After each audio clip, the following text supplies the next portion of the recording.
Ask the Podcast Coach for August 22nd, 2020. Let's get ready to podcast. There it is. It's that music. It means, hey, it's Saturday. It's time for Ask the Podcast Coach, where you get your podcast questions answered live. I'm Dave Jackson from the School of Podcasting.com, and joining me right over there is the one and only Jim Cullison from theaverageguy.tv. Jim, how's it going, buddy? Good morning, Dave. Happy Saturday morning to you. That's pretty slick that you got that on time this time. Usually you're searching. I'm too busy, yeah. Trying to find that thing. Happy Saturday morning to you. I think it's National Pancake Day or something like that. I think I just made that up. But you know what goes great with pancakes? Oh, coffee. Syrup? Oh. Well, that too. And you wouldn't pour coffee on the pancakes. Let's just be really clear about that. But it is time for a coffee pour, Dave. Who sponsors our coffee pour? This would be, he said, what happened? There we go. I'm like, my coffee broke. That's brought to us by podcastbranding.co. If you need podcast artwork, if you need a logo, if you need a website, you got to go see our buddy Mark over at podcastbranding.co. Not only has he been podcasting since 2013, he's been a award-winning graphic artist before. I'm trying to think what 30 years. What would be let's see, that would make him 1990 would make 30 years ish, right? 30. I carry the one. Yeah, so 30 years. Yeah, so I'm trying to think of so what happened in before Nirvana was big is when Mark started, right? Maybe before Clinton. There you go. Yeah, there you go. I think, right? Yeah. He's been doing it a long time. And if you need anything to look better, he is the man. Because if you go over to podcastbranding.co and say, hey, Mark, can you give me some examples of websites you built? Trust me, when you see them, you're like, ooh, that looks, ooh, that, ooh, and that one looks, ooh, wow, that's, yeah. So if you want something to look good, pretty, better, whatever you want, check out Mark at podcastbranding.co and let him know that you heard about him on the Ask the Podcast Coach. And you almost at School of Podcasting, didn't you? I there are times when I have to think, what show am I doing? No, I do. I do all the time too. Especially my intros. I have to say I am for the Gallup ones. I'll especially when we come in live, I have to think for a second. Okay, am I doing Home Gadget Geeks? Is this called the Coach? Is it the Thursday? Right. I always have a weird thing. I do a show called the Podcast Rodeo Show where I grab a random podcast and see how long and at the end I go, if you want your show here, blah, blah, blah, Podcast Rodeo Show. If you want a full review, because that's really why I do the show, is to promote the Podcast Review Show.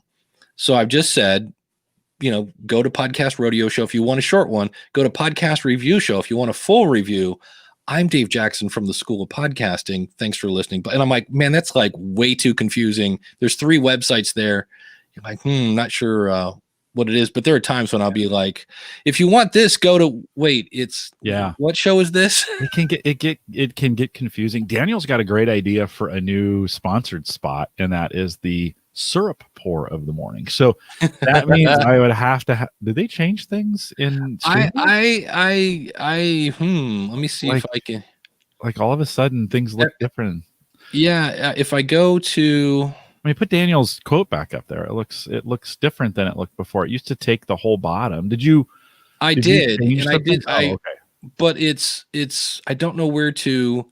Yeah, no, it's fine. It just kind of took me. It caught me off guard. We're on minimal. Okay. We need to go to default. There we go. That's the one I was looking for. I was like, wow, you caught me off guard. I was like, so the good thing about a syrup pour would be that I would have to have Eggo waffles, right? Because let's just take a little side tangent. We did a breakfast for dinner kind of meal here at the house, and we were going to do waffles, but we don't make them because it's super messy, right? It's National Pancake Day that I just made up.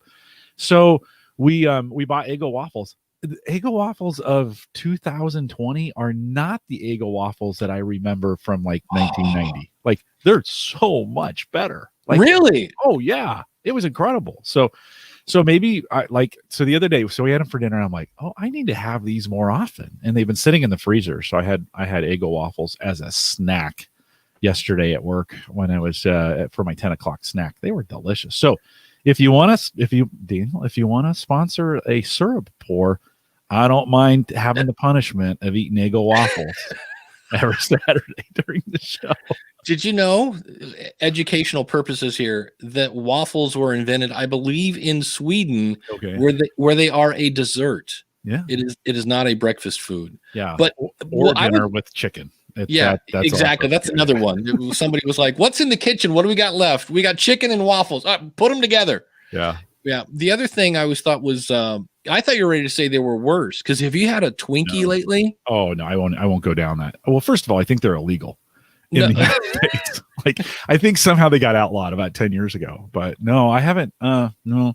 Isn't Little Debbie making them now or something? It's a different company, and I remember it's been a while, but when they first came back, I was like, "Oh man!" And I ate one. I was like, "Oh, you Twinkie the kid is rolling over in his grave somewhere." Not a good snack.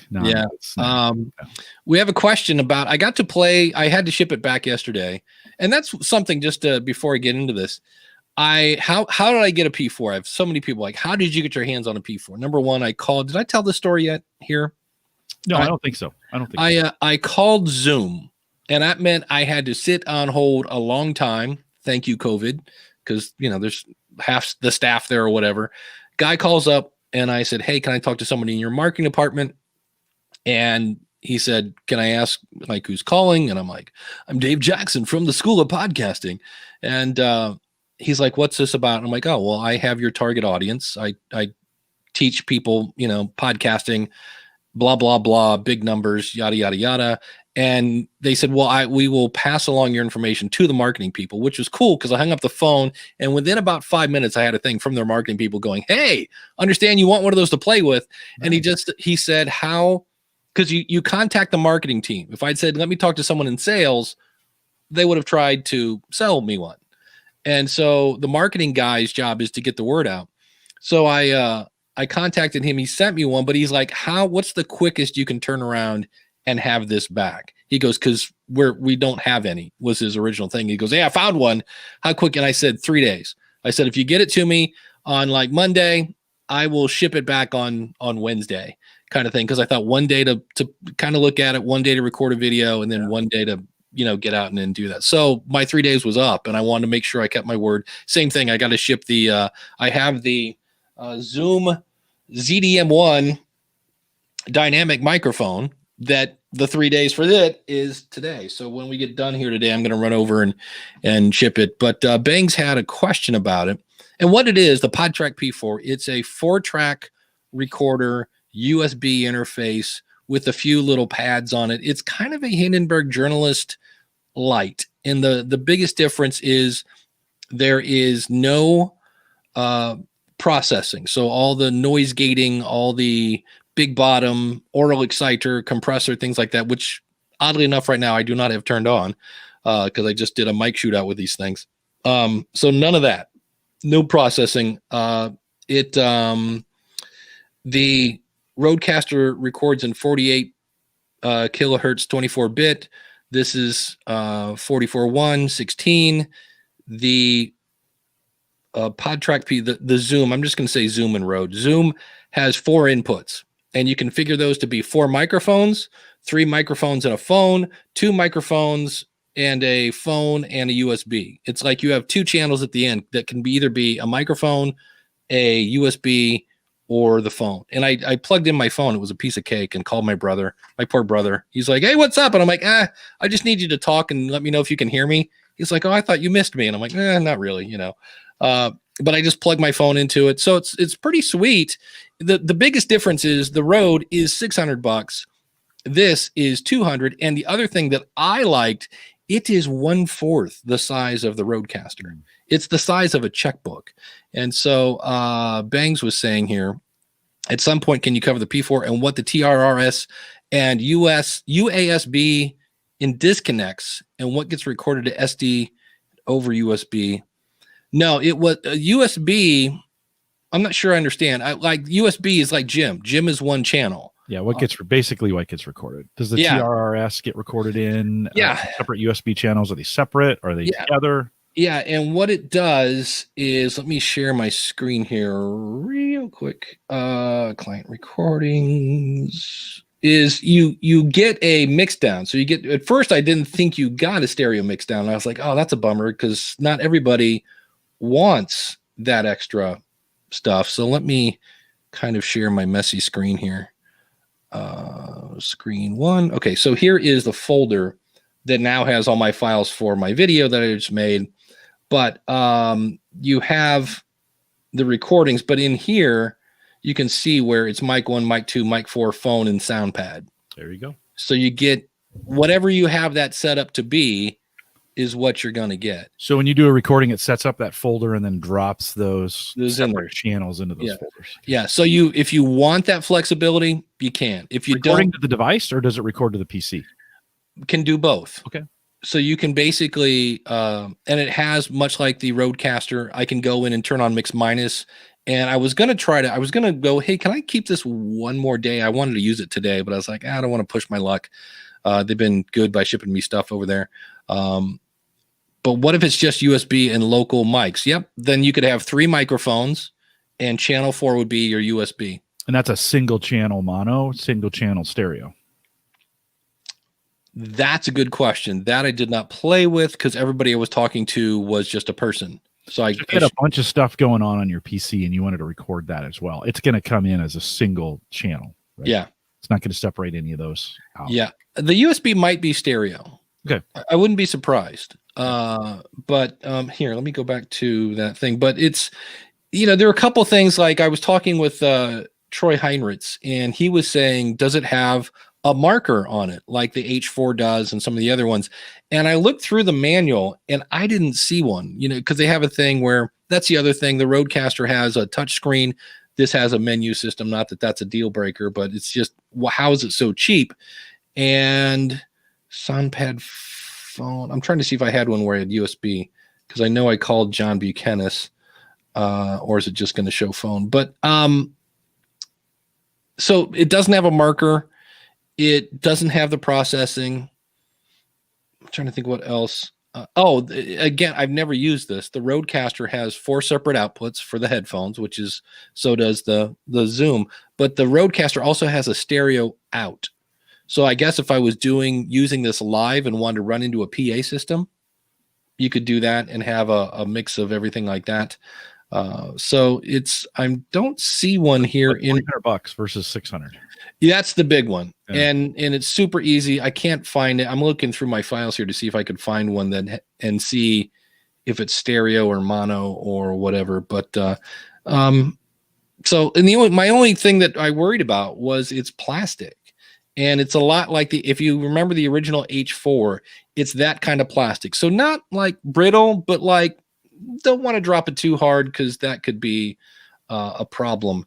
It is on the phone channel, right? So when I recorded the phone, it's 2-channel stereo. Okay. So I would assume the USB will say TRRS and USB are stereo. Yeah. So I would think that's the case. Yeah, that would make sense. That makes sense. Why would you do a mono channel on something that could be stereo to begin with, right? That's pretty easy. Yeah. And Ross says, does it have enough gain? Yeah, 70 dB gain. And this is where I'm not Bandrew. I'm not going to bust out a bunch of capacitors to measure stuff like that. Here's what I did is I recorded really hot. I was almost peaking and then shut up. And the noise floor was like minus 61. I need to find my own video. The other thing, if I had to do this again, I thought it'd be cool because I was recording I basically turned the video on my phone, plugged the mic into the P4, and then used that audio into the phone. Because again, that's the whole point. Somebody on the phone, if you're using your phone, they can hear your microphone. So I was like, oh, cool. Let me just use my phone. I'll record the video there. Yeah, next time you do that, Dave, you might want to invest in a tripod for your camera. Because I'm watching my video and I was like, I was like, that gets a little, it's herky jerky and yeah, it's kind of YouTube-y, but I was like, yeah, but other people on YouTube would, go dust off the tripod you had. And that's probably me just being kind of hypercritical of ourselves because, well, that's what we do. And, but it was, I don't know that I didn't expect it to be bad, but I was just like, I was very happy because there are some people that want, to take phone calls, and they want to do this and that, and they like the Rodecaster until they hear $600, and you're like, well, and for me, I point this out in my video on YouTube, is you can get the Sheps Omni channel, which is a compressor, noise gate, got a little bit of fine tuning in there. It's got a de-esser in it. So a lot of the stuff that's in the Rodecaster, you can get in a $40 plug-in, and that'll work with Audacity or Hindenburg or things like that. So it's got the 4 XLRs on the front of that thing. It's on the top. On the top. So the top has that, and the bottom has the headphone jacks, and a Y, right? It goes up and kind of makes a Y. Yeah, it's actually just a little bit, and even the Y at the end. I had a checkbook here because I was laughing because I pulled it up in the video and I was like, wow, my checkbook is really ugly. I should have used this side. This side is nice and clean. Instead, I held up this side, which is all dusty, and because I don't know about you, I don't write a lot of checks these days. It's all digital stuff. But it's about this tall, and the end gets a little wider. And then on one side, they have the power button, the input for your phone, so the TRRS. And then if you want, there's a $50 Bluetooth thing that you can plug into it. So I guess if you want to connect your phone without a cable, there's that. And then the other side has 2 USB-C jacks. So it's that little thin one, not the normal USB thing. And one is to connect your computer to that device, and then the other one is if you want to power it, because it runs on 2 AA batteries. They say for 4 hours. Chris Judd, who does a lot of videos on YouTube, said they lasted about an hour and a half, but he was using rechargeable batteries, so that I think has a lot to do with that. But if you wanted to, you could run it with a brick, some sort of USB power thing, or you can buy their $17 basically little wall wart to plug it into a USB thing. So it was pretty slick. And for me, again, remember when we said the Rodecaster came out and we're like, it's going to be cool. What? The second generation. Mm-hmm. Like when somebody sees that and goes, great. Now how can we improve? And I'm not saying it's an improvement, because there are, like, I missed, as I was playing with this thing, I missed my noise gate every time my air conditioner popped on. And I was like, oh, that's going to be an issue. He said running over to turn on his noise gate. Let's see if it makes a huge difference. And I said 300, but it's two. This is 199. Right? It's 200. Yeah. Yeah. So it's he said, Curtis said it was minus 124 was the noise floor. So better than the H6. Yeah. I was just, again, I don't get super, because my whole thing is I want to turn it up to where I get a decent signal. And when I shut up, do I hear? And if I don't, I'm like, okay, that's good, because that's what I'm going to do. Yeah. So at $200, this would be a good one to pick up. Like, there's a bunch of places you can pick it up online. And then if it doesn't work for you, it's kind of returnable, right? It's $200. Like, yeah. And the only thing it doesn't do, I guess it's still in pre-order. I should. It is. Yeah. It's still in pre-order. That's where it was like, how did you get one? I'm like, I had to wait on hold a very, very long time. Mm. And so the other thing is, people like, oh, this is great to go on the road. I'm like, as long as you bring a mic. But I never liked them. The built-in microphones in a Zoom H1. If I have a choice of a Zoom H1 or my phone, I will use my phone and just do the Bob Barker with my phone. And I remember once I had an H4. And even with the foam thing on it, I had a problem with popping peas with the built-in microphones, because those are meant to kind of pick up everything. And so, Bang says the H4N, so the updated version of that, amber screen is minus 108 dB, so better than both. Yeah, so I think all those, again, if you turn it up to where you're at -6, -12, whatever the noise there is, again, can we please remember these are going to be listened to through earbuds and car stereos?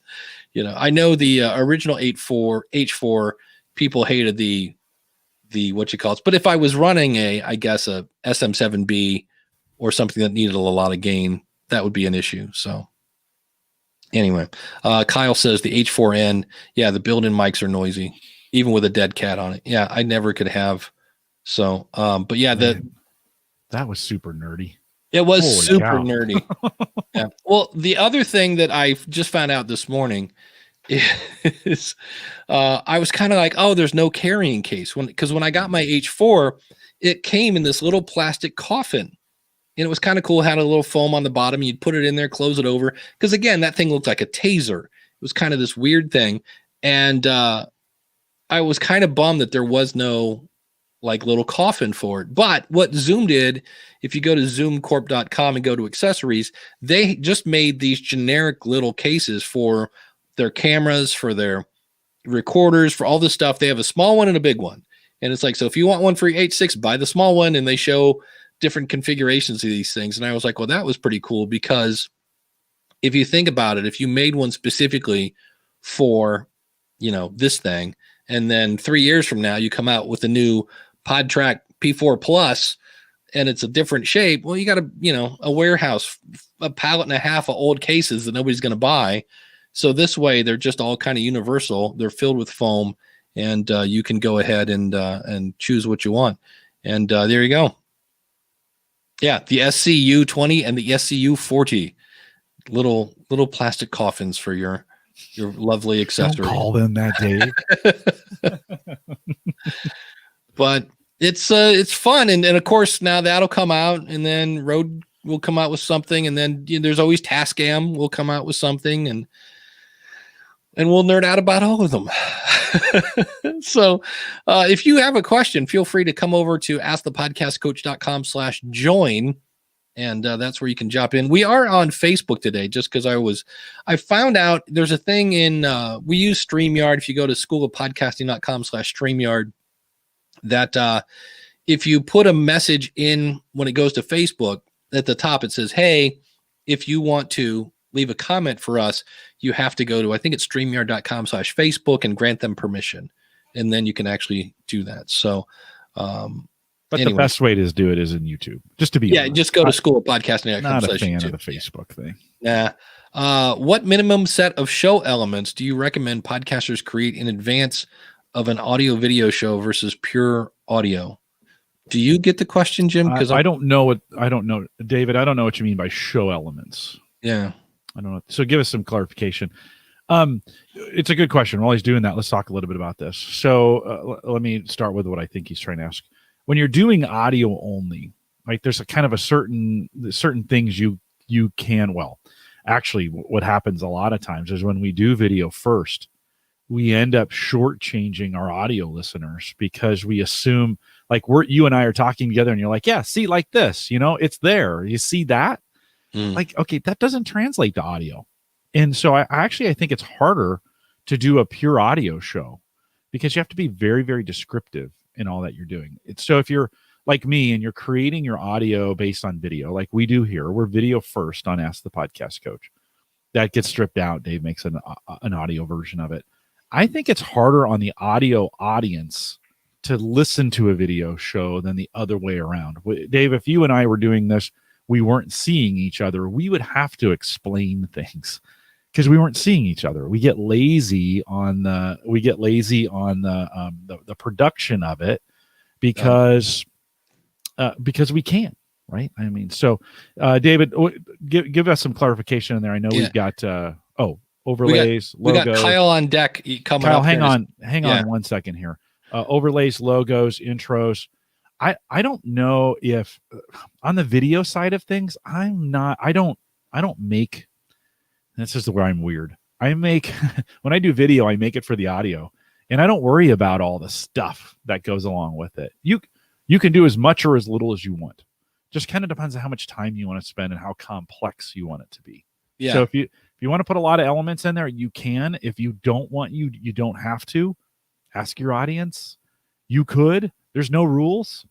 Kind of do what you think looks good. Do what you're happy with. I think we started with this. And then when I saw you could do stuff, I was like, oh, hold on a second. And then I came down and was like, well, I could add something like this.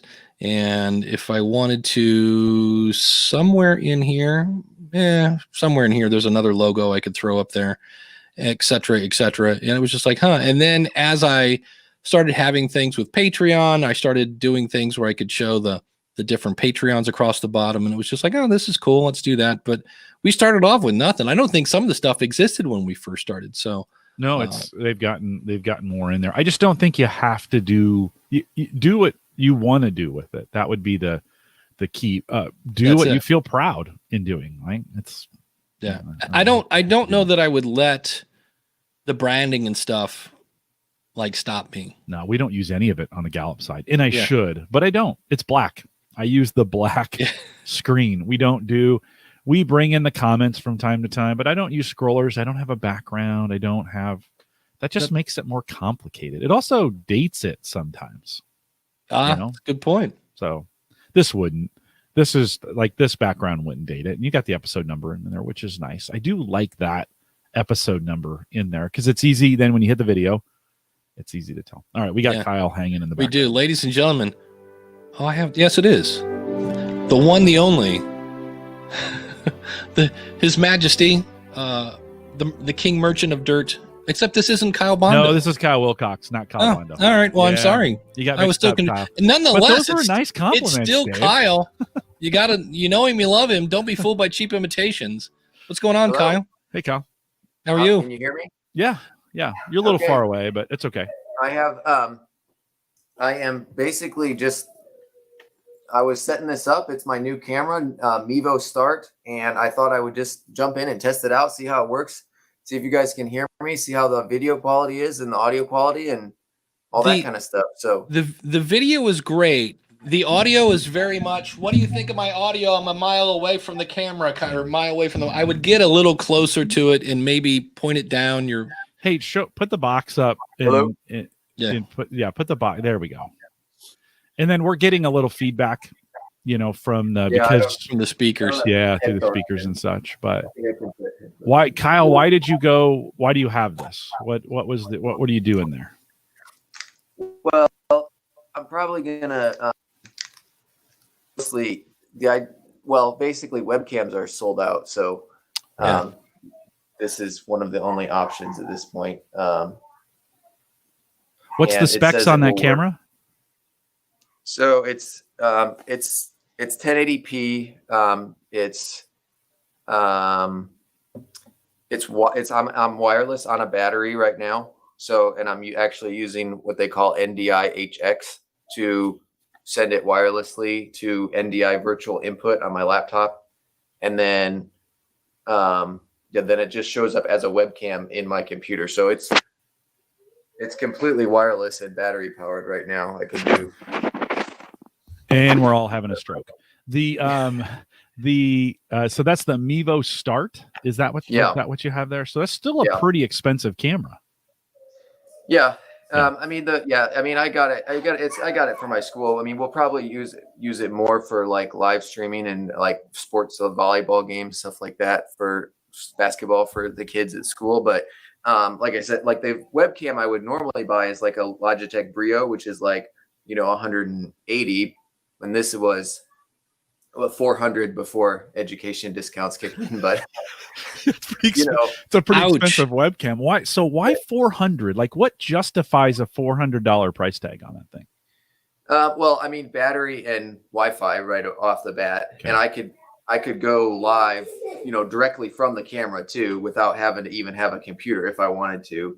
Literally just because everything else is sold out and they want to start streaming. So right. That's kind of, so it's a new toy, something to play around with. So is the live stream, is that going to be turned around and used as a podcast for an audio podcast, or is this just on YouTube kind of thing?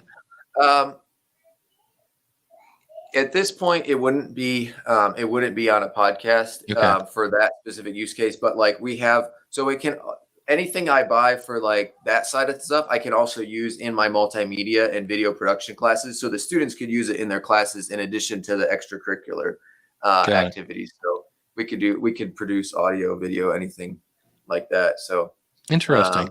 It seems like it's working, and I'm not noticing a major delay or anything going Wi-Fi. And my laptop is on Wi-Fi to StreamYard too. So we're doing Wi-Fi for the whole project here. So that's cool. Are you guys seeing any like delay or lag from me on my side or anything? Well, when you plugged in your headphones and you were moving the camera around, we got some digital pixelization in it trying to do whatever Whoop! Now you're gone. I clicked on the wrong thing. Okay, good. Sorry. So we got a little bit there, but actually, no. As you got it stabilized, it's fine. Like I'm not. So like the just for folks kind of listening in here, the value, the benefit of this is a completely unwired solution for video, right? Yeah. You're not having to drag a laptop out. You're not have a cable that goes from the camera to the laptop. You don't have to bring power with you. You just need to connect it to Wi-Fi, and then it has to have a solid Wi-Fi connection, and it's battery operated for up to 6 hours. So you could be remote recording somewhere. Yep. As long as it has Wi-Fi connectivity. Does it have any storage built into it? Can I record? Yeah, you can record locally to an SD card as well and do it at the same time too. Okay. So. Yeah. Yeah. So no monitor on it though in any way, right? You can't see what you're seeing on it. Right. No, not at all. So it's not like it wouldn't be like a vlogger replacement where you would be, you might be holding it in your hand to record some. I mean, you could, but it's not really ideal for that. Yeah. There isn't on the app. Actually, you can do. I don't even have the app turned on for this video, but you can pinch and zoom and like pick scenes. So if you had 3 people, you'd be cropping down a 1080p image. But from the app, you can select the face or whatever, and it has a mode where you can kind of select for it to just follow whoever it wants to track. So. Oh wow. So that sounds kind of cool. I'm using the Wi-Fi wirelessly, but with all the pandemic and everybody needing webcams, they actually released the option to just plug it in USB and use it as a webcam wired. So if you want to do that, you can just skip all the wireless and just but you can wire it in if you want to. And is there I'm assuming wired would get a lot better bandwidth than a Wi-Fi connection. Kind of makes sense. Well, that's kind of cool. Kyle? Pretty cool. Yeah, when you first said this, I was a little skeptical. I was like, $400 for a webcam, and then the features, built-in SD, you can kind of move it around. Yeah. How long have you had it? Have you tested the battery? Does it really give you 6? Turned it on today. Okay. So, wondering if it really gets 6 hours. That's kind of that's. But even if it got 3 hours, it would be enough for one show, or one volleyball game or whatever what I'm using it for. So one class period. So does it have a pretty long podcast to run out of battery life? Yeah. Does it have the ability to charge to plug like an external battery into it? Yeah, you can actually buy a kit that will give it Ethernet and power at the same time.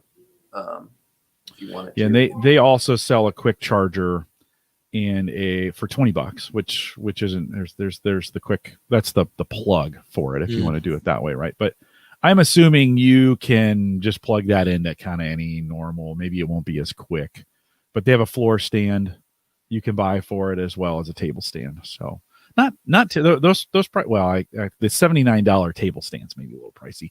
Some of the prices all of a sudden during this pandemic have just gotten kind of ridiculous, right? Yeah. You're kind of like, now for $400 for a Wi-Fi enabled 1080p local recording. Okay. Well, I don't know, Dave, what do you for your $400? What do you think? Well, I think this is just a classic example of supply and demand. Like, as he said, I can't get a C920. I can't get the other Logitech thing. It's like, so you just start looking at like, what's the lowest price thing, that will give me what I like. I don't need all this extra stuff. I just want a webcam. Mm-hmm. This is the closest one, and school's starting. I got to have something. So, but no, I think it's one of those things where, especially if you're used to the wireless part, if you then later, whenever we get back to normal and you can pick up a C920, you're like, oh wait, this has a cable.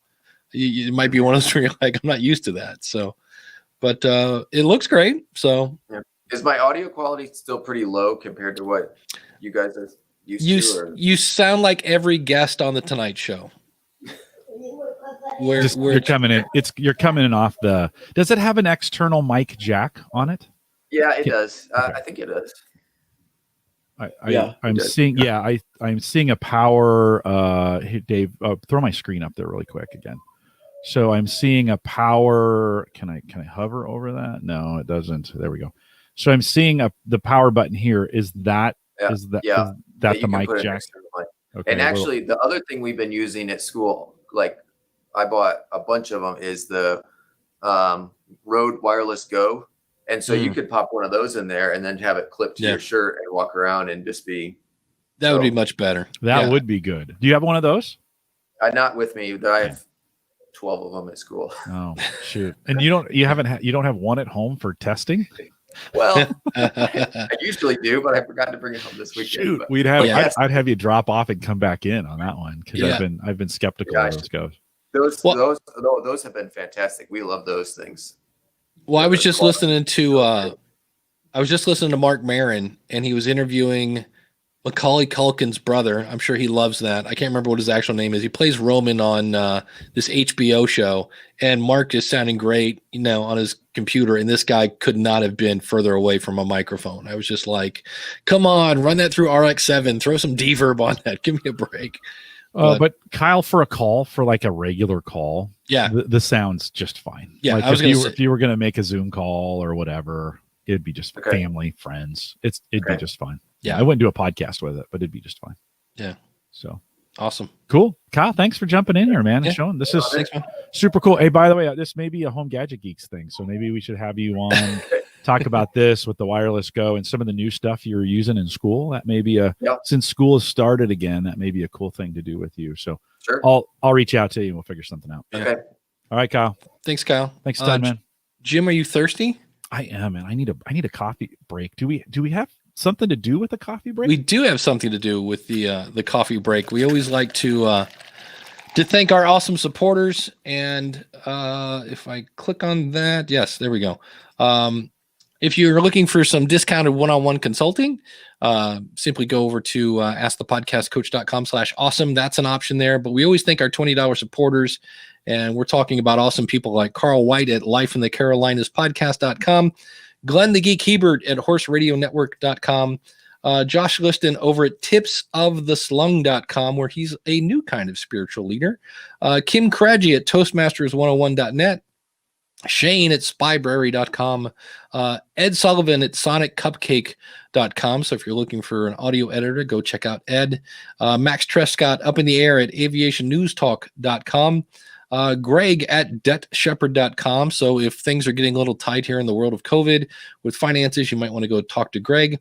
And I thought today, we haven't done this a while, we would thank our awesome $10 supporters as well. So people like Frasley at b-great.today, Dr. Norm Chapin at beyondthebedside.net, Jeffrey at Podnuts, that's podnutz.com, Jonathan at weeklyawesome.com, Kyle Bondo at gagglepod.com, Katie at outwittrade.com, Martin at christianstt.com, Michael at babymountainradio.com, Nick Suberling. There is a name I've not heard. I got to reach out to Subs. I haven't. Wow. At cincinnatissoccertalk.com, Sean Park at beyourownnerd.com, and Josh Rivers at podcastguymedia.com, who will actually be appearing on Josh's show a little later. And if you'd like to be an awesome supporter, go over to askthepodcastcoach.com/awesome, and you can be an awesome supporter today. And that will include sometime next week, I'm going to post the video I made for PodFest for my presentation that I did there. Cause I was like, well, it was one of those where it's a backup. So in the event, the internet blew up, they had something to play. And I was like, well, I got that video. I was like, well, you know what? That sounds like something I could hand over to. It's a good idea. Yeah. So you know what I have a hankering for right now? Waffles. I don't know why. All of a sudden, while you were on the break, I was like, how quick can I make some waffles? They are yummy. Especially new Eggo waffles. I'm telling you, they're not a sponsor, but man, they are good. I haven't had it now. See, that what's nice is the last time I had waffles, I bought a waffle maker, and it's how you have to like make sure it's got the right lining, and it was not good. And that was the nice thing about we should get a sponsor from Eggo waffles. No, totally. Throw them in the toaster. They're out in 2 minutes, and No, I used to. They were small and square and awful. Like they weren't very good. And now they're bigger, but they're still kind of square. But they were light and fluffy and delicious. And now I'm craving them. So I am definitely, listen, when the show's over, I am definitely having waffles for lunch. Let's just be really, really, really clear about that. With chicken or just waffles? Sponsored by Audacity to Podcast, our syrup sponsor. Nice. See how nice that would sound, Daniel? So send Dave a check. You could be the syrup sponsor. That's funny. I see this a lot. This was from Pat Allen I believe I got this from the Podcast Movement Facebook group. Just launched my podcast this week. Hooray. And I am trying not to get hung up on numbers. Good luck with that. But I did peek at them last night, and it seems like the bulk of the listens are on episode 1, and there's 4 total up. And then the listens tail off. Is that normal? To me, if they tail off after episode 1, then I would think the first episode wasn't great, so people don't come back for more. Curious to hear your guys' feedback. So I thought it was, first of all, I was surprised it was episode number 1 and not episode 4, because typically you would download your last episode. So I wonder if he has it set up to be serial, which always shows first 1, 2, 3, 4 instead of 4, 3, 2, 1. Yeah. But the reason I brought this up is I saw the question over and over, how do I grow my audience? And somebody said, or they were talking about how many episodes should I launch with? And everybody's like 3, 4, 50, 12, anything but 1. Because I always say you just need 1. And somebody said 3, that way you'll get more downloads. And I said, as long as you understand it's not automatic. I think that's still out there, that if I launch with 3 and somebody subscribes, I get 3 downloads. And I'm like, that is not exactly the case. You will get 1 download. And if you did good on that episode and somebody else wants to hear the other episodes, they have to manually go into the app and download or stream or whatever they're going to do the other 2 episodes. But it's not a case where when somebody subscribes, you get 3 downloads. And I think that's still out there. I think so. And I think it depends on the app in what you're using. I think it is nice to have at least 2, because if they like it, then there's a second one there ready for them to listen again. So is it required? No, but I mean, it is. And I'm not I don't even say 3 is bad. Like, if you've got them, put them out there. I wouldn't obsess about it. That's the thing. By the way, if you have trouble getting to 3, you probably aren't going to get to 4. So like, if you have trouble, if you're sitting down thinking like, I'm going to start a podcast, and you can't think of 3 things to talk about, okay, then you're gonna end it at 3. Like, it's one of those kinds of things. You should be able to get past that. Do you have to? No. Can you launch with 1? Yep. Can you launch with 5? You could. Could you launch with 50? You can as well. You can do whatever you want. Do you have to, is the question? No, you just need 1, and it doesn't even need to be real. You can put a, now, again, lots of opinions about what you put out there first, and is it your best, and all those there's all those opinions, but technically no, you can really just really need 1 to get. Yeah, and it is somewhat normal then, if you launch, let's say with 3, that your latest episode will get more downloads than the previous 2. Right. I've tested that a couple times, and people do go back and listen. That's a good sign. But you're always like, wait, I launched with 3. Why is episode 3 getting so many more downloads? It's like, because that's the one that downloads when they hit subscribe. So it's a little tricky. But it is also, one is folks want to sometimes go back and binge from the beginning. And so one will get it, it all kind of works out in the wash. And I think that data point of downloads is pretty bland. Like, you need more data than just your number of downloads, because it doesn't really mean much. You got to spend some time with your audience. I think the most important data point, especially early, is that audience feedback. I think your listeners are the most engaged when they first start listening. I think they're more inclined to give you feedback when they first start listening. And it's the most important, because that's going to be your audience going forward. Dave, you and I have been doing Ask the Podcast Coach now 5 years, almost 6. We're at 308 episodes. We've pretty much gathered the audience we're going to gather. We're going to add a few on, we're going to drop a few off, but we have a style, right? We don't change it that much. It doesn't change much from week to week. There isn't a lot of things we can do now to really change that. We kind of, like, if we made a radical change, our audience would do one of 2 things: leave en masse, or go, oh, okay, that's kind of cool. Right? Yeah. There could be an in between. But we've established this style. When you're on podcast 3, number 3, you've got some options to change some things before your audience is really locked in. So I think that those early 1 through 10 are important to establish that style with your audience.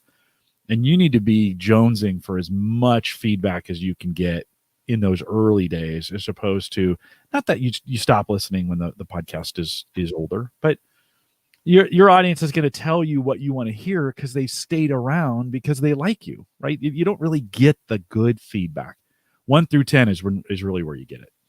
That's it. And Rob Walsh over at Libsyn had stated that people that launch with, I think he said 10 episodes, actually end up, I forget, I need to go find that stat, but basically you don't get as many downloads for that exact reason, that if you are getting feedback from your audience, they've got to wait to episode 11 to hear any kind of change to the show, because you've done 10 and they're like, hey, I really hate the lightning round. You're like, well, that's a bummer because we got 7 more episodes where we do the lightning round. It's like, might be great to record 10 raw and then start releasing them so you have them, right? They're in that you've got the material, and then edit them as you go along.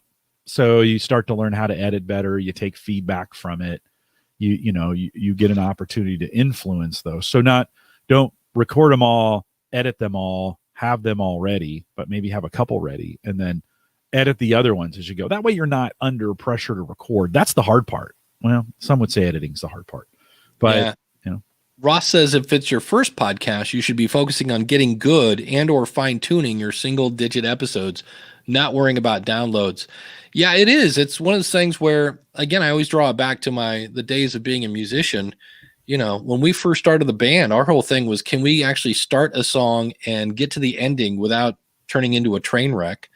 And then it's like, hey, we can actually play all these songs. And it was like, okay, are we speeding up? Are we slowing down? You just start off with different things. And that's where, I had somebody I was talking to and they're like, oh, episode 2 is awful. And I go, and they were on like episode 4. And I'm like, okay, like you can always re-record episode 2 if you want to. And they like the concept of like, I can pull it down, I can re-record it, or here's a novel idea, maybe not even release it. If you know it's awful, don't put it out there. I've had that situation where I had an interview that didn't really go the way I wanted it to, and I was like, I cannot put this out in its current format. So what I did was I made it a narrative style type of episode where I explained what was going on, and the big chunk that didn't fit my audience, I took out and just nobody knew. I didn't say, hey, today I'm doing a narrative style podcast because my guest went off the rails into a really long tangent that doesn't apply to you. I didn't say that. It was like, hey, Dave's doing this new thing. And because I didn't want to put it out the way it was. That's the way it is. Let's see here. Kenny says, I'm happy if I see more downloads the following month than the last month. Be careful of that, because Ross will remind you my famous line at DC Podfest, monthly stats are crap. And the reason for that, I'll give you an example. I met a guy last night named Kennedy. He does the email marketing show. And somewhere he and I he's a very unique dude. Like he's British. And he said, how do you take something like email marketing and make blind carbon copy entertaining? So they do all this stuff to kind of make it light and funny. And I listened to about 2 episodes, and I went into Overcast and clicked the all button. It says, do you want to download 45 episodes? And I said, yes, I do. And so that guy's going to get, a bump today of 45 downloads that would have taken him 45 people before, and he got 45 from one person. And so what happens is, if you get mentioned on stage, if somebody mentions you in a newsletter, whatever it is, and you get 4 people to come over and download 45 episodes, and then you're like, woohoo. And then the next month that doesn't happen because, I don't know, COVID. You're like, wait, what's going on? So I like monthly stats. I look at that as a performance metric of my back catalog. And then I always go by number of downloads after 30 days or things like that. Yeah, it's total audience engagement. And I mean, it's not a bad number from that perspective. I don't know how much it tells you, because you always have questions after that. You're like, Well, Yeah. why? You know, you look at that, you always have questions. And then I think you end up going back to the individual episodes. And then you have to start thinking, okay, if I have individual episodes, then I have to kind of take into effect how long these episodes have been out. And then I have to start thinking, okay, because titles really matter. And so, because titles will get picked up. That's what titles are probably your number one thing that you get right? If you're going to get something right, get your title right. And so then you have to start thinking, well, why did this one do more than this one? Well, it could be the title. It could be, you never know. It could have gotten picked up somewhere. Years ago, I did one article for, I think, Byte.com or one of those kinds of things. They invited me to write a blog post. And it was on a popular topic that was only popular for about 6 months. And so there's this huge spike in my web traffic, and then it goes away, and you're like, oh, okay, that's pretty easy. We put some tracking links in there to kind of track it to make sure, it's pretty easy. Yeah, it was Byte.com that did it. You're not always going to have that easy of a bump to go in there to do it. So again, I think you never want to look at one data point, right? You look at your monthly stats and then you start drilling down. Okay, so let's look at what happened during that month. Was there an episode that spiked during that time? Let's look at the title. Let's look at some of the content. What's going on in media? Where did I post it? By the way, the more you can do that through Google Analytics, the more you can track some of your site stuff and get some tracking links in there, the more you'll be able to answer those questions. It will drive you mad. Like it's someday It'll drive you crazy. You'll lose your mind. Yeah, it'll happen. Dave says, I've not recorded a new episode since June. My downloads for June and July are better than they were for May and June. Is that a pandemic effect? Maybe. It's and that's where Jim says, if I make sure whatever website you're using has Google Analytics, because you're not going to get the where did this come from. You might, like I had somebody a couple weeks ago, and they're like, I had a bump. What's going on? And all of a sudden you saw where their Spotify numbers just went through the roof. Yeah. And you're like, why? And I'm like, don't know if you got featured, don't know what's going on. But if you have Google Analytics, you might get some insight into that. Or any analytics. On the Gallup side of things, we started posting some new graphics. Let me just say this. We've been posting them. I started sharing them into some of our bigger groups. And, typically on a share, I'll get, 3,000-4,000 impressions of some kind on them with the groups that we have. And, it's really powerful to share inside big groups because they're actively engaged in a lot of ways. And so that's pretty easy to do. I started sharing these graphics, and one of them got well over 25,000 impressions on this single, and all of a sudden we were like, hey, we may be onto something here. And so we posted another one. Now, the very first one we posted has done the best in a 7-day average, so to speak. But they still continue to get 8 or 9 times the engagement levels, these simple graphics that anything I've ever posted before. And so that's a number then we can start saying, okay, you know what? We should post more of these until they stop performing. And so it's just a good indication. You don't know. We didn't know. I was just sharing. Our social media person was like, hey, could you share this? And I was like, sure. We didn't. It wasn't a plan. We didn't spend time building a marketing strategy around the quotes for our audio folks, building a marketing strategy. She just said, would you share this? Sure. That was our marketing strategy. And all of a sudden it just blew up, right? And you're going to have that from time to time. You got to be watching to know those things are blowing up. Yeah. So we're going to do more of them. Dan says, or Dave, excuse me. No, Dan says, wait, I think I clicked on the wrong thing. He had, well, here, Gary had said, I tend not to subscribe to episodes where the host reads the script. A good podcast would be a certain informal, real, authentic. The only time I get away with that if somebody's reading me the news. But if somebody is obviously reading a script, and usually the thing that will trigger me, are reading a script too. Yeah, usually what will trigger me to that is usually what will trigger me on that, and that's it. If they go back to the beginning of the sentence, I'm like, they're reading. Because if you mess up in the middle of a sentence and you're kind of like, it was green, no blue. Actually, it was blue. If I mess up, that's what I do. I don't go. The color of it was blue. I think the color of it was green. I'm like, I don't do that in real life. I just fix the mistake and keep on going. Hey, Randy Cantrell, who does Leaning Toward Wisdom, for a lot of his podcasts, he read from a script. He had it all written out before he started. Now you could never tell. Like I didn't know until I listened to the podcast one day, and then I went to his show notes, and I'm like, hey, wait a minute, this is exactly the same, you know. And he says, yeah, he's admitted. Now he is really good at it. So if I'm reading from a script and it, you know, sounds like, you know, okay, yeah, that's terrible. But if you can do a script, and my co-host on Theme Thursday, we script out a large chunks of Theme Thursday.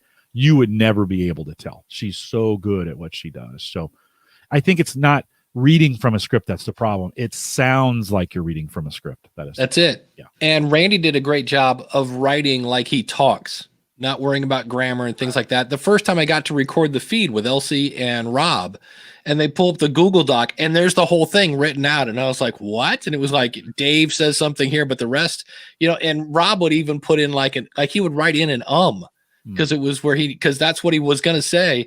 I got to highlight this. Jeremy Dennis says, we do an annual survey talking about how to get people to listen each December. And holy cow. I mean, that makes my heart go. And I've gotten, well, of course, you know, Jim might know a thing about surveys or two. A thing or two, right? Yeah, but here's the thing. There's a great show on Netflix. If you're into gaming, and I'm not a huge gamer, I just like history, it's called High Score.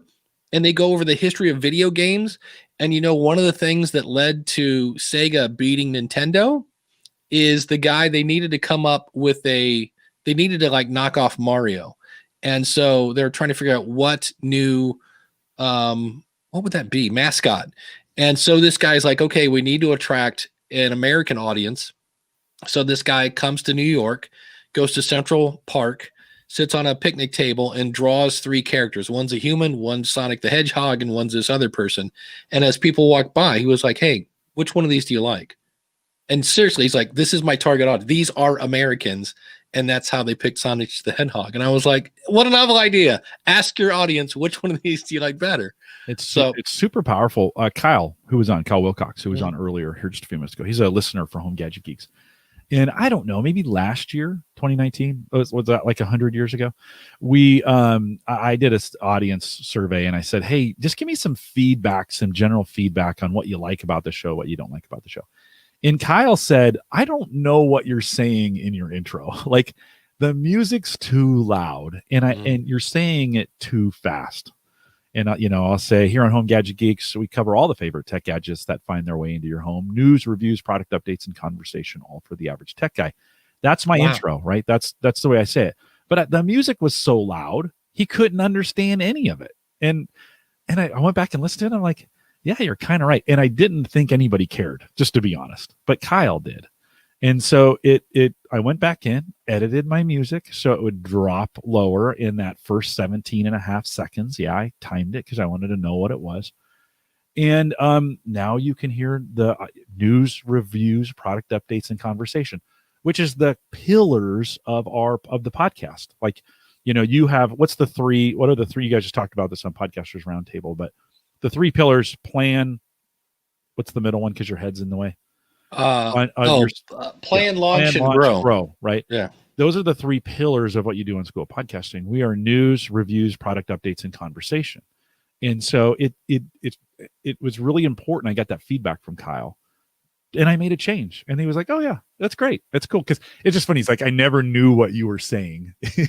I'd said it 100, probably 300 times by that point. So funny how a longtime listener, when you listen to the feedback. Right.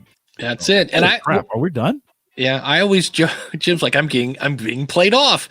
But if you think about it, I always joke when I do the question of the month. By the way, if you want to get those in, I will extend the date because I'm not doing anything today. I'm moving. If you go to if you go to schoolofpodcasting.com/question, I will take those through Saturday night is probably when I'll jump on that. But people all the time, hey, Dave, here's my answer, blah, blah, blah. Great answer. This is Dave Jackson from the School Podcast. Yeah. And I'm like, because they're just used to saying it. But right.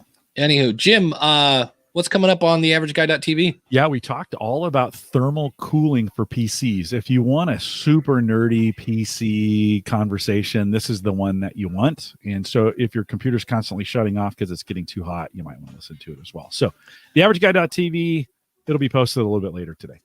And at the School of Podcasting, we will have the answers of the question of the month, which is, if you've been podcasting for a while, what keeps you going? And if you haven't started a podcast, why not? And you're going to get a little bit of a rerun. I'm going to talk about the Podtrack P4 a little more organized than we did today, because I actually have some show notes and things like that. And I will also be, unless we do it today, doing a mic review of the Zoom D1. And I have a whole bunch of stuff coming up on the School of Podcasting that I'm dying to talk about. And this is where you have to remember to not give it all away and then go, ooh, now what? In fact, Ross has a question. We're going to talk about that in the post show. And we might try to get a strike in YouTube in the post show. So if you want to see the post show, askthepodcastcoach.com/awesome. And you will get access to the post show. So stick around for some post show if you're watching live. Thanks.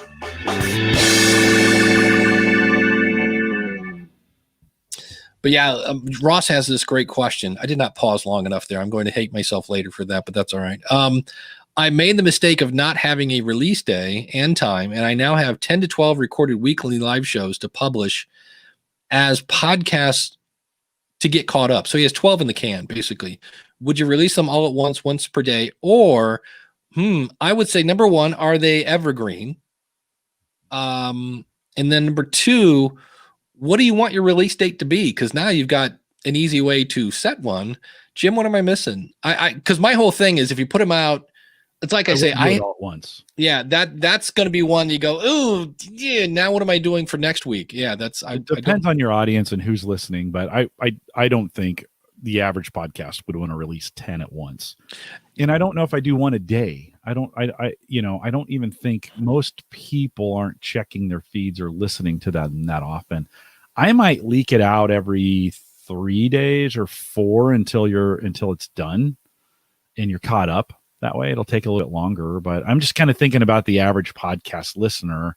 That's on it. A daily basis. If they get, you're basically podcast storming them, right? And all of a sudden it's like, oh my God. And I don't know about you, but if I got 10 podcasts at once, maybe 2 of them would get listened to.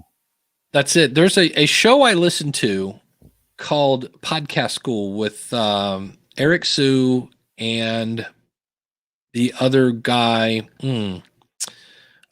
It's going to drive me nuts. The guy behind Uber Suggest. But anyway, it's a great show. They're super short, but they do it every day. And there are times when I go into the marketing playlist and there's like 5 of Podcast School and then 1 from other. And then I just have started thinking, like, it's not a bad show. A lot of times I'll find about new tools and things like that.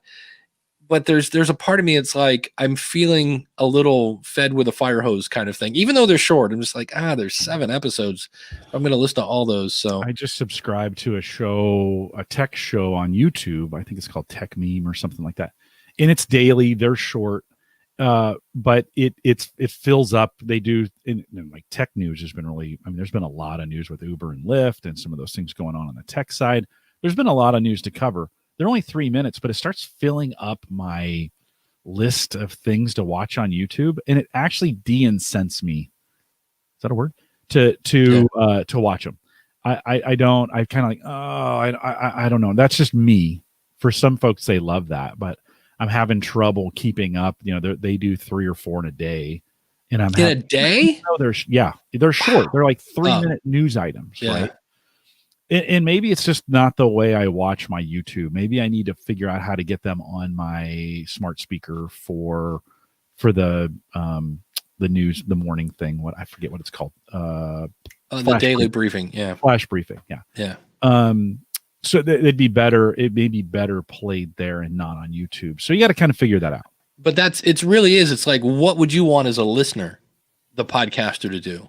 And that's different. Like, everybody's different. Yeah. That's the thing. Like some of my habits on YouTube, I know that didn't sound very good, but some of my habits on YouTube are different than the way you consume YouTube. And I'm more of it's going to sound weird, but I'm more of a long play DIY life story kind of. I want to get to know people that way. That's how I want to do it. On as a podcast, now that's kind of more news like this, interviews, podcaster roundtable, those kinds of things. Those are the kind of shows that I like. Hey, can I ask you a question, Dave? Yeah. Podcasting question. So, and I know Ray doesn't listen to this part, so I think I can say this. It'd be okay. So, by the way, I love Podcasters Roundtable. That's just one of my favorite. You're on it. Daniel's on it from time to time. Some great guests on there. It's just a great, if you're a podcaster and you're not listening to that either on the podcast or the YouTube, you should be. I want to rip off that format though from Ray and do that same format, exactly the same, and even use the term roundtable at the end. I'm going to call it. There's no copyrighted formats, but do I owe it to Ray to give him a call and just say, hey, dude, because we're friends. I'm friends with Ray. Do I owe it to him to give him a call and say, hey, I really like what you're doing here. I'm going to steal the entire format, and I'm not going to, by the way, I'm not going to compete with, it's not about podcasting. Right. So I'm not trying to jump in the space with him, but do you think do I owe him a phone call or a Skype call or a Zoom call? I'm sorry. I need to get in the right generation.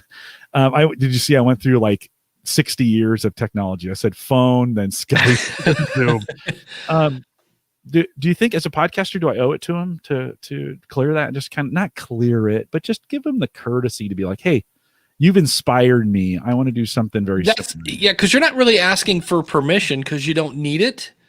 Yeah. But I think I had a guy come up to me at Podcast Movement and said, I'm going to be the Dave Jackson of France. He goes, it's all going to be in French. He goes, but I'm going to do exactly what you do. And I'm like, okay, because I don't speak French, so I don't have a problem with that. And it's kind of humbling. You're like, wow, okay, I guess I must be doing something right because that guy's going to steal everything I do. Okay, but you're not doing that. See, he's doing podcasting in French. You're just taking the format. So I don't. This is kind of the round table format, but it's going to be really clear that it's going to be the format. I'm just going to steal his format. And again, I could, and there's nothing that says I can't. You can't trademark a format like that. Right. I don't think. Maybe you could. No, but if so, then every late night talk show has been, Johnny Carson's. True. Yeah. No, he's my friend, right? And I'm gonna reach out to him, and say I've been listening over the last couple of weeks. We have a situation at work where it's really, really clear that format would go really, really well right now. Yeah, and I just don't want to reinvent the wheel. And so I kind of he does it. He does the roundtable so well. I've been inspired by him to be like, okay, I want to do something similar.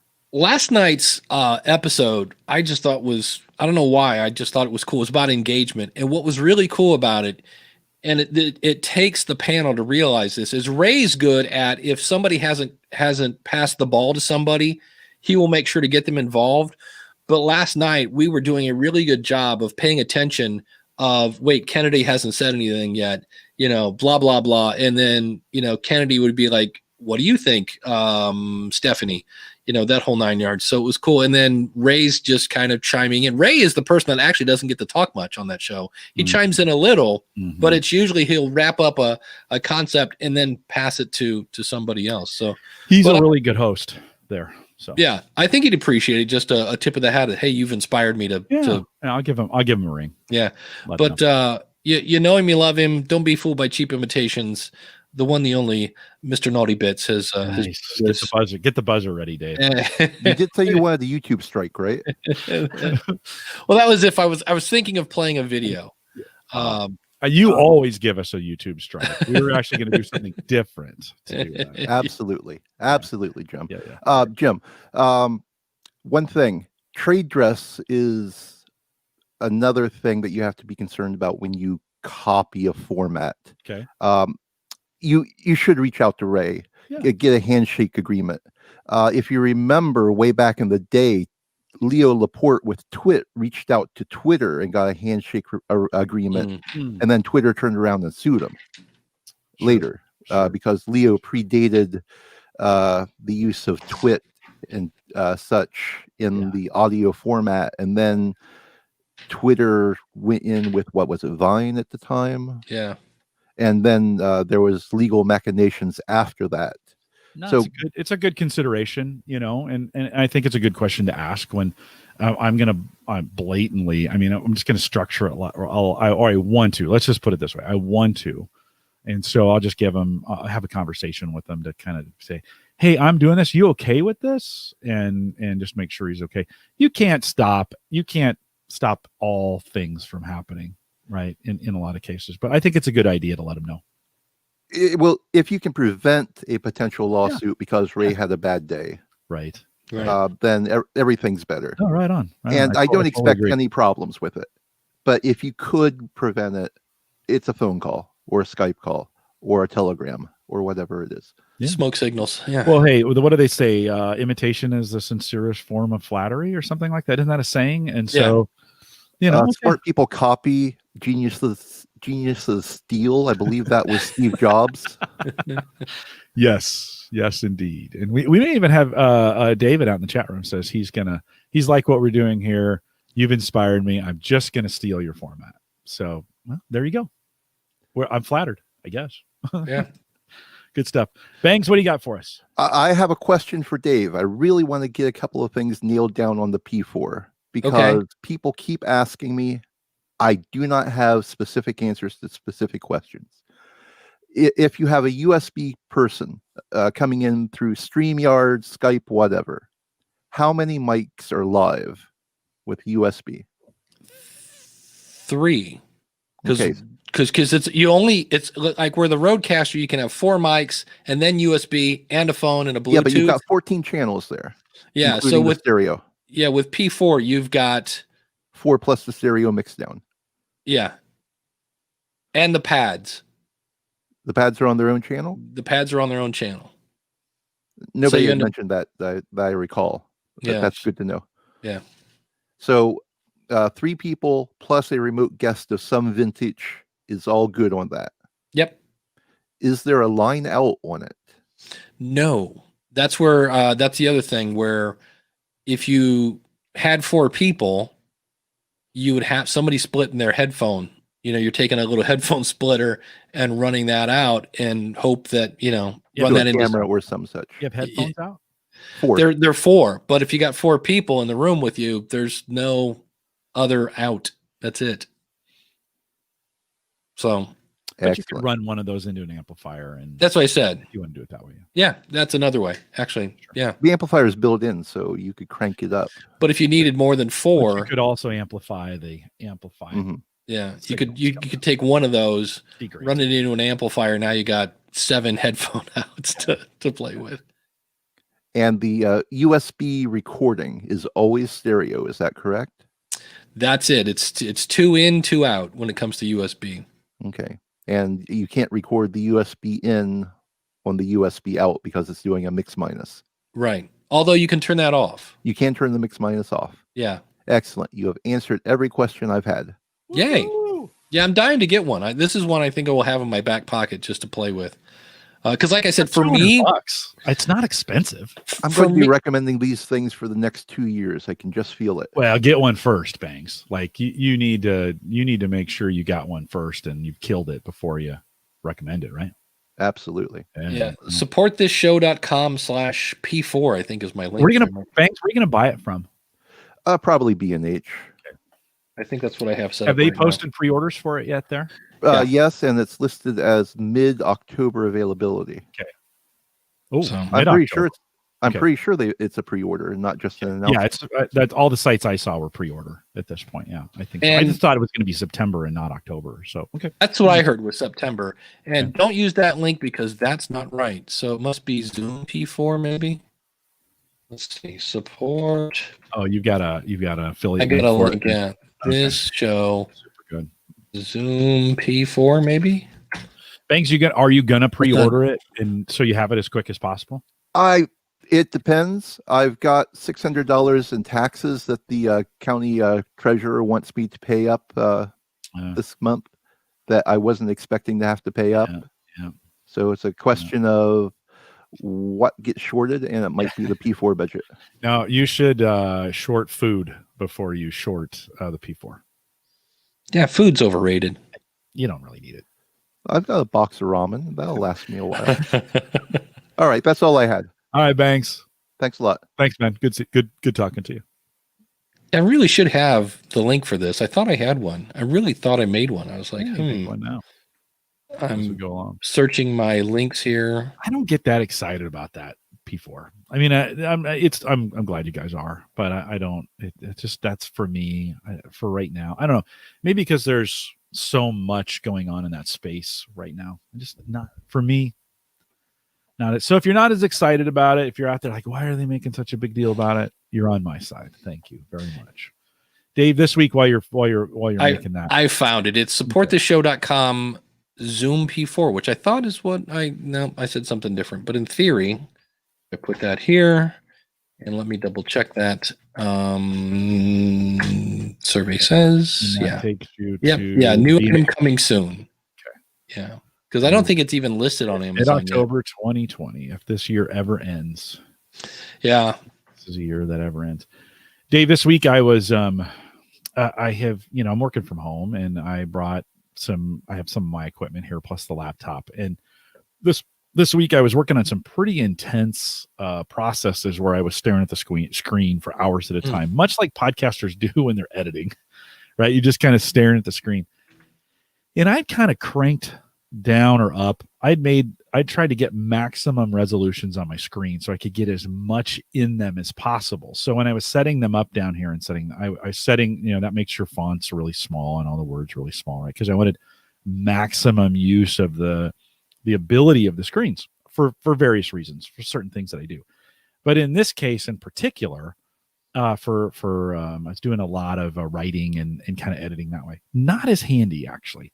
And I found at the end of the day, my eyes were just killing me. Like it hurt. Like I was like, and I'm not smart enough to just right away realize what I've done to myself. It's kind of like, I need to fix this. But then I was so busy and I didn't. So finally yesterday, after a couple days of this, I'm like, I need to make a change. And I actually spent about 20 minutes running through some different, in Windows, you can go in and kind of set different screen resolutions and zoom and change the font size of things, just get a standard. And I kind of got it to just right where when I looked at it, it felt good. And I know that's a weird thing to say, like when you're looking at a screen and it feels good. But that was kind of what I was looking for. I was like, oh, wow, before it hurt. Like I was straining, and you could kind of, sometimes I think with our eyes, we don't realize just kind of what damage we're doing or how much we're stressing them with what we're looking at. And so let me encourage you, if you're staring at your screen for hours and you haven't spent some time tuning, that includes like contrast and brightness and resolution and what's your font size and some of the colors. If you get to the end of a day, or even as you're working on heavy tasks like editing, and you're straining to see, and that includes the trifocal effect where you're always looking up, you're always looking up. And it also includes the distance at which your monitor is away from you. Is it too close? Is it too far away? What's the lighting you have going on around you? As we've come home for this, some have come home for the pandemic. We're working in environments that really weren't designed for us to be working in for 8 hours at a time, right? The lighting's not great. Now may be a good time, especially because we lots of folks are deciding what their new work environment's going to be like for the rest of the year. It may be a good opportunity to review all those things I just talked about and make sure it's good for you. Like make sure it feels good and it's comfortable and it's the right distance and you got the right ergonomics and you're not stretching for things, or you're not leaning your palms at the end of your desk. Like if you're working and you hurt at the end of the day, that's probably a problem. So it may be a good time, especially as podcasters, maybe a good time just to kind of review your setup and make sure you're getting things right. I don't know how many months ago, I got a thing to get my monitors off the actual desk and I can move them closer. So Daniel was saying, am I sure there's no output on the P4? And I sure don't see one. This one is a USB. That's for their Bluetooth and for the phone, and it's a power. But the only output is this USB on the side and then the headphone jacks. Unless I'm missing something, I sure don't see one. I think the better side view, you're on the Zoom site, and I think that's a better side view. Zoom, for whatever reason, I couldn't find the front. I wanted to see how the four XLR jacks were laid out, and you can't see it. You can kind of see it here on the top, but they weren't showing on the side a good one. B&H has a good view of the front. Again, it's just 4 XLR jacks, so it's not a big deal there. And yeah, that's what I wanted to see, and I couldn't see it on their own site. I couldn't find it. There's a good view on the side. Yeah. So and then show the bottom. You got the bottom on there as well. That's got the 4. Wait a minute. Go back to that one. That's the headphones. Go back to the side view one more time. Okay, so we've got what's the power, phone in, okay, Bluetooth. Got it. Okay, that's the Bluetooth thingy. Yeah. So, but might be able to get an adapter, right? Go TRRS out to audio with an adapter. That might be another way. Yeah, that's what your headphones do. So let me stop this. Let's see if we can get a strike. This will be fun. And I will say right ahead, I am definitely talking about this sometime in the future on the School of Podcasting. So I apologize for the rerun if you listen to that show as well. But this is Trevor Noah on Howard Stern talking about Dave Chappelle, and people talk about, how do I get more listeners and things like that. So I'm going to try this and turn on the share audio. So in theory, you should be able to hear this. But check this out. I just thought it was a cool thing. Be careful sharing screen with audio. If you have a guest, they will hear themselves. Okay, Jim. So you might have an echo going on here. Dave Chappelle has been a wonderful friend and mentor. What did Chappelle say to you that helped you with that? Chappelle said to me, we were doing a show at Radio City together. It was during his run. Right. And I was on one of the shows, and he said to me, I said, man, what am I going to tell these? Because I was like, I'm going to do comedy before Dave Chappelle. I was like, Dave, what am I even doing here? And Dave said, and I said, I don't even know if I'm funny enough to be here. I said, you're nice. And I think I'm a really funny guy, but what am I doing here? And Dave said, look, man, he said, you don't understand something. He said, you're not here because you're funny. He says, I know 100 funny motherfuckers out there. He said, you're here because you're interesting. And he said, anyone can be funny. Not everybody can be interesting. Not everyone can make an audience listen to what they're saying.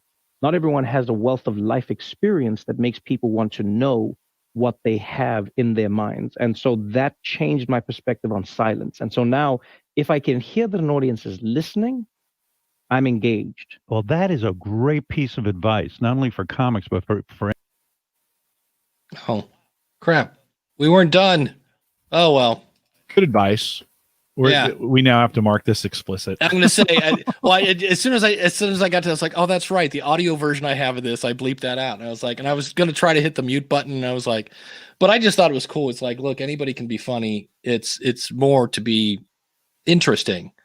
And I was like, so I'm going to be looking into the word interesting and seeing if I can determine what is interesting. So like what makes it interesting to people and things like that. So, well, I think the term he uses is life experiences. Mm-hmm. And so having enough life experiences, one of the things that allows us to do this 308 times and not get sick of it ourselves is that you and I both have enough life experiences every single week, with you working in tech support, with me, this last week, I did 7 podcasts.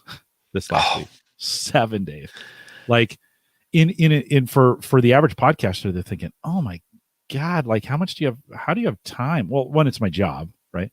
Right. 2, I have people that help me do it. But we did 7 episodes this week, and so I have a little bit of experience. I have some life experiences in doing this from that perspective. So having that, I think that brings a little, and I'm not saying we're interesting, but you guys come out and listen to us every week. So there must be something interesting there.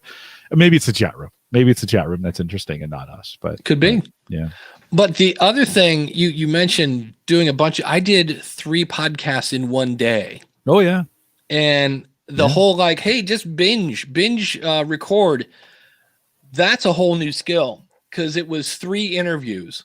And by the end of and these were short, these were like half-hour interviews. It was me and Eric K. Johnson for the podcast review show. We're going to do something different because we don't always have somebody to review. So again, I'm borrowing an idea from somebody else. If you've ever watched Bar Rescue, when there's no bar to rescue, they go back to the bar and they visit somebody else. So that's what we did. We went back to people like, what have you been up to? But we did 3 back to back to back. And at the end of the third one, I was like, I'm so glad there's not a fourth. Back to back is tough. I did 4 on Thursday. I'm not trying to one up you, by the way. Right. Not trying to one up you. Okay. But I did 4 on Thursday, an 8 o'clock call that was like a demo call. So 30 minutes, people coming in, full demo, but we ran it like a podcast, right? Our regular theme Thursday at noon. At 3 o'clock, I did one in Portuguese. Now, that was not me speaking it, but we started in English and then they kicked over to Portuguese and then we kicked back into English when we were done. And then Home Gadget Geeks. So 4 very different, like 4, now not back to back to back. I had at least an hour between most of those, like at least in some cases a little bit more. But yeah, I got the Thursday night I got done and we did an extended post show. I'd been on YouTube for 4 hours at that point, and you're like, yikes. Does anybody I'm sick of myself at this point. So yeah, this makes, I think I'm counting this one, but this makes 7 for the week. Wow. Yeah. I just know back to back to back was like, I don't want to do that anymore. No, it's super hard. It is super hard. We used to do CES coverage. When I worked with Dave McCabe over at Home Server Show, now Reset.fm, and he would go to Vegas, and I would be the control studio here in Omaha, and we'd start 1 in the afternoon. We'd go till 9 at night, just doing continuous coverage with him, walking around different booths, seeing people, interviewing. We'd take a few breaks in there. You'd have to, right? At 9 hours, you have to take a few breaks, but 9 hours straight of tech coverage, man, that's brutal. Just, you got to really love it to come, because if you don't, you're not coming back. You're just like, screw this. Now we didn't edit those. We didn't, they were only on YouTube, no edits. We didn't have to produce them. So it's kind of a little bit different. Yeah. I just was, for some reason, because my sister-in-law always says you're a workaholic. You're always in your office. And I'm like, a lot of the stuff I'm doing, I'm really having fun. And I was having fun doing those interviews, but I think the other thing was, it was at the end of the day. So I'd already worked 8 hours, and then it was one at 7, 1 at 8:30, and 1 at 10. And at the end of the third one, I was like, yeah, no more, no mas. We're good. Mystic, throw up the chat. This is like, okay, Mystic. I'm not gonna. I don't want to. Well, no, not that one. The one from Mystic Mac. No, maybe it hasn't hit your stream yet, but says people's attention span is only for about 15 minutes. Oh, there we go. Sort of. Like, I'm not going to say that's not true, but it's kind of a common, I think it's a myth that people have short attention spans and they're getting shorter. I actually think we tell ourselves that, but it's not true. Like, I think, because you guys have been out here the whole time. We're now at an hour and a half, and many of you have been here for the whole time. My daughter, I've said this before, my daughter watches a 4-hour D&D podcast, beginning to end. My daughter, she's a millennial. She listens to a 4-hour podcast. I think we've been told this so much, it becomes common wisdom that I don't think is true. If it's interesting, I binged Man in the High Castle because I'm trying to get caught up I watched 9 hours of that one day. Boom. But because you know why? Because it was interesting. And I didn't watch it in 15-minute chunks. So again, I'm not saying, I just think that's a myth that we tell ourselves and we keep repeating it over and over. Here's a fun one. Can you sit in church for 4 hours? No. Why? Because a lot of church is boring. It's boring. But I tell you what, I've gone to some gospel churches that do 2 or 3 hour services where the music is rocking, and the preacher it's hellfire and brimstone and spitting and it's pretty great. I never will forget when I was growing up. The church I went to, predominantly white. And by that, I mean, everybody was white. And then there was another church, Mount Olive Baptist Church, that was predominantly black. And by that, I mean, everybody was black. And so once a year, we would swap pastors and choirs. And I went with them the one year to Mount Olive Baptist Church. They did a 15-minute version, because I remember looking at my watch, of a song called I Need to Pray. Yeah. And the primary lyrics were, you guessed it, I need to pray. And I'm here to tell you, for about 10 minutes, that's the only thing they said was, I need to pray. Yeah. And there's somebody out front just wailing. Wah! And I was like, this is the coolest. Like, first of all, they had a drums, a guitar. I was like, Grandma is running up in front, running up and down the aisles up front. It's not quite Blues Brothers. Okay. But it was cool. And I just remember, like, can I come back great. here next week? Because I go back to my church and it was Onward Christian song. And that's okay. Like, that's okay. Yeah. Like, some that's people okay. love that, but I just it has remember, its like, place. It has its place. Yeah. I'm against, we I'm keep with you. telling ourselves people don't have an attention span. I Oh, wish the you- millennials. We blame it on the millennials. The millennials. This is the TikTok generation. Well, you know what they do? They watch TikTok for an hour, video after video after video after video, right? That doesn't mean they have a 15-minute attention span. Yeah. So I would prefer we stop telling ourselves that and start saying people have the attention span of the interest of the content.